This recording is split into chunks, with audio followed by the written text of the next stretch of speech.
I'm watching a series right now called Four Seasons, and I really like it. I like it for several reasons.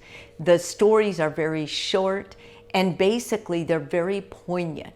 It gets into the whole relationship, the whole marriage context, and I think it does it in a nice way because it depicts it through seasons. So it follows these three couples as they go through the seasons of their life. And one of the seasons, particularly, that a couple is going through is they've been married a long time, and one of the partners says they're not happy. And they tell their friends they're going to get a divorce. And this is one partner who is saying that he's going to get a divorce because he's not happy. And when you get into the story more, you realize that this was a troubled couple for a while. There was infidelity, and there was just further and further distance. But the fact that you're not happy is not a reason to divorce. And I say this because I think so many people have an A or B idea. They're either happy in their marriage or they're going to get a divorce. And marriage is not even designed to make you happy. It's designed to make you in service to another person, to build together, to create together, if you will. When couples come in and one of the partners in particular says, I have to get out of this marriage because I'm not happy, I ask them to stay in the marriage for a year and fully commit. And then if they use this plan to really get at their unhappy feelings, usually it will help align the therapy so that we know the areas that are breaking down that we can restore. So when you say you're unhappy in marriage, it usually has something to do with one of these areas. There's a communication breakdown, emotional or physical distance, feeling unappreciated or unseen, conflicting goals or values, where you want to be in 5 years, ongoing stress, unresolved trauma or external pressure, loss of intimacy, physical, sexual, or both of them. Now, what's important when you hear this is that you understand any of these can be resolved. If you have two like-minded people who really want to make a marriage work, these are all possible to restore because they feed on each other. And basically, if you feel unappreciated and unseen, pretty soon you won't want to be emotional. If you feel there's a lot of stress and just past unresolved stuff, you're going to feel like you're carrying a bigger load.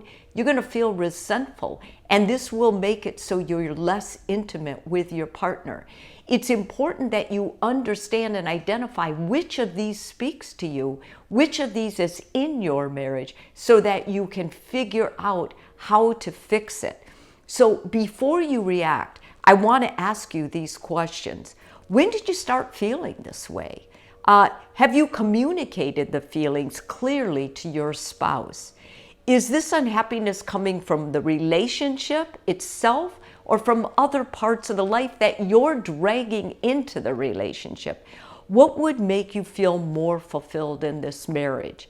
And these are the kind of questions that are going to help you start re-identifying another option besides divorce.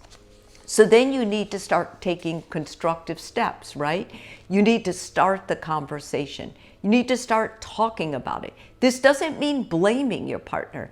This means that you're going to take responsibility for your part and you're going to identify goals that you set and follow through on that are going to help restore the marriage. Seek counseling, because if you haven't identified which of those areas it's coming from, the therapist can help you do that, and then you tackle those exact things that you and your partner are experiencing. Reinvest in the relationship. Any money you would take out and pay somebody else for, a lawyer, a babysitter, whatever, you reinvest back in the marriage. It's time for the two of you to go on date nights. Time for the two of you to go to marriage retreatment classes. Time for the two of you to go to therapy. time for the two of you to pay a babysitter so you can get a weekend away. Whatever it is, reinvest your effort, time, and priority back into the marriage. And be honest. Be honest, but be kind, knowing that you chose this partner and this partner chose you. You chose each other for the right reasons. You have to reinvest back into each other, into the friendship of the two of you. So when is it time, actually, because partners will say, I'm tired, I'm exhausting. When is it time to let go of this? Well, if you have ongoing emotional, physical, or verbal abuse, yeah, you're going to probably end up divorced.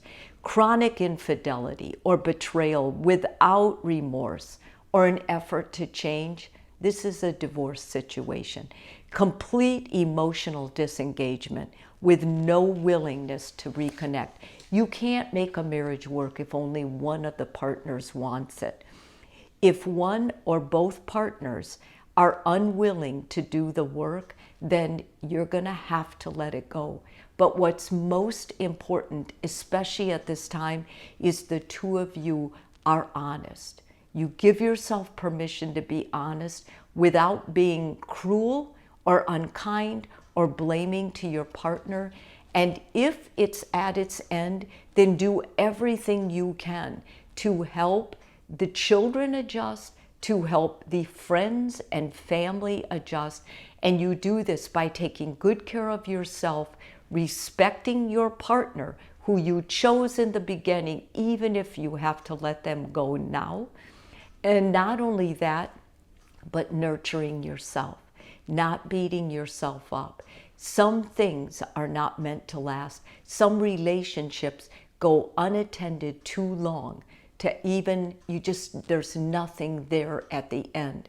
But if you can, and if you see the purpose of it, reinvest in the marriage for at least 6 months, everything you have, before you let it go. If this video is helpful for you, please subscribe. And if you're already a subscriber, thank you so much.